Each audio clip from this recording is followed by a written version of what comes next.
Allez, salut à tous, bienvenue dans cette vidéo où je vais vous apprendre à cuisiner un canard à l'orange. Ah, je rigole, petit trait d'humour, on essaie.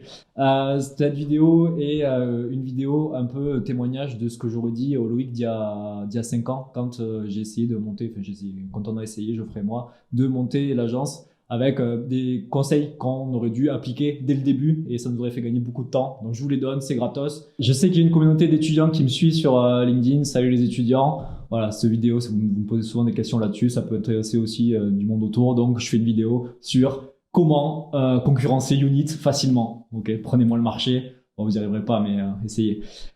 Du coup, le premier conseil que je peux vous donner, c'est vraiment d'internaliser, de maîtriser 100% des notions que vous vendez. C'est-à-dire que si vous vendez du social ads, il faut que vous soyez très bon en social ads. Ce qui paraît logique, mais au début du Unit, ce qu'on a fait, c'est qu'on a vendu des prestats qu'on savait pas faire, notamment sur des gros comptes Google Ads qu'on savait pas faire. Donc, on a un peu menti aux clients. Donc, ça, c'est pas bien. Si vous êtes jeune et que vous devez vous en sortir, mentez un peu, mais pas trop.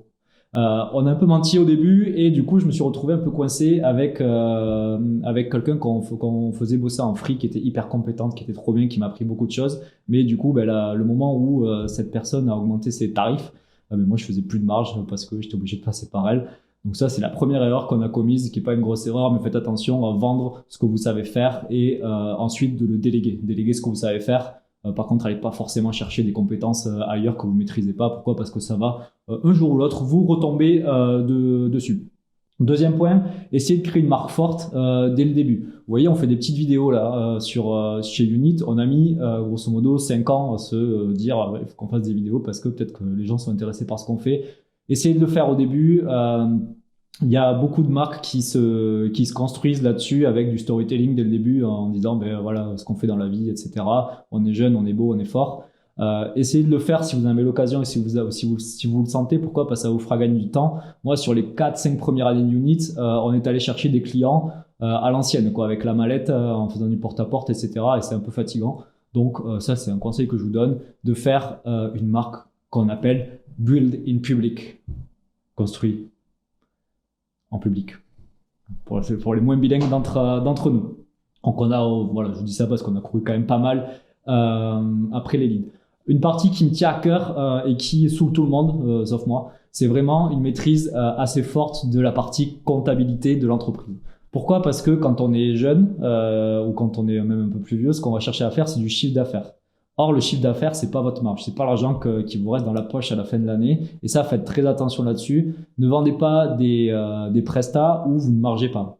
Je vous donne un exemple. Si vous vendez une presta 1000 euros, admettons, et que en interne, elle vous coûte 700 euros de main-d'œuvre, ok, donc vous dites, j'ai gagné 300. Mais derrière, vous avez tous les frais de structure, tout la partie état qui passe, l'URSSAF, le RSI, tout ce que vous voulez. Donc du coup, souvent, quand vous vendez une presta 1000 euros et que vous faites, ça vous coûte 700, en fait, vous pensez gagner 300, vous gagnez zéro. Donc ça, faites très attention à cette partie gestion comptable. J'ai créé un fichier, un outil en interne pour gérer ça. Si ça vous intéresse, il suffit de vous m'écrire sur LinkedIn, je vous l'enverrai et vous verrez que ça sera plus simple pour vous de gérer ça parce que c'est la partie un peu relou. Et moi, j'ai fait des études un peu relou comme ça. Ensuite, je vous conseille de faire un maximum d'efforts au début sur la partie rétention et référol de votre tunnel de vente. Donc la partie rétention, c'est quoi? C'est la capacité qu'un utilisateur a à reconsommer du contenu chez vous. Un exemple très concret, un client me mandate pendant un mois pour gérer ses campagnes d'acquise, il est content, il reste 6 mois, un an, 2 ans, etc. Ça, c'est ma partie rétention qui est hyper importante. Pourquoi? Parce que c'est suffisamment la galère d'acquérir de nouveaux clients que il faut pas les perdre. Et au lieu d'aller chercher de nouveaux clients, occupez-vous de ceux que vous avez déjà et vous verrez que ces clients, si vous en occupez très bien, ils vont enclencher une autre partie qui s'appelle le référol. Le référol, c'est quoi dans un tunnel de vente? C'est la capacité qu'un client a à parler de vous à d'autres personnes qui sont dans vos prospects. Ça permet quoi? Ça permet que la personne soit au courant de combien vous coûtez et si vous êtes bon.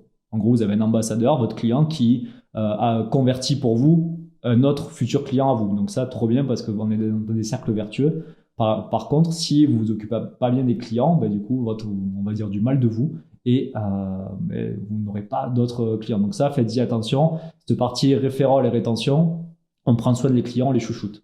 Je vous donne un exemple très concret. On a un client historique chez Unit qui nous a ramené 3-4 clients de mémoire parce qu'il était content de nous, donc ça c'est hyper bien. Par contre, sur l'année 2022, on a un client qui nous a traité d'escroc, histoire vraie que je raconterai peut-être dans une autre vidéo, qui mérite le détour. Mais du coup, ce client-là est mort et en plus, il ne nous a pas payé non plus. Donc, perdant partout. Donc, faites très attention à ça. Ce qui me permet de switcher sur la dernière partie des conseils de tonton Loïc, c'est vraiment de verrouiller les prestations avec des devis. Il faut faire signer des devis, il faut faire signer des contrats. Pourquoi? Parce que vous passerez moins de temps à courir après votre argent, l'argent que vous méritez. Et c'est quelque chose qu'au début on fait pas, qu'il faut faire parce que du coup, dans le B2B, les délais de paiement sont des fois très, pour ajouter des traits à l'infini, à rallonge.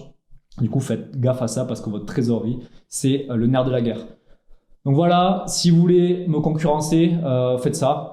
Une bonne stratégie, un bon positionnement de marque, une stratégie de content qui est bien établie, maîtrisez ce que vous faites, chouchoutez vos clients, faites attention à vos paiements et à la partie compta. Et si vous faites ça, en principe, il n'y a pas de raison que vous n'y arrivez pas. Je vous dis à bientôt, je vous remercie pour votre écoute et salut.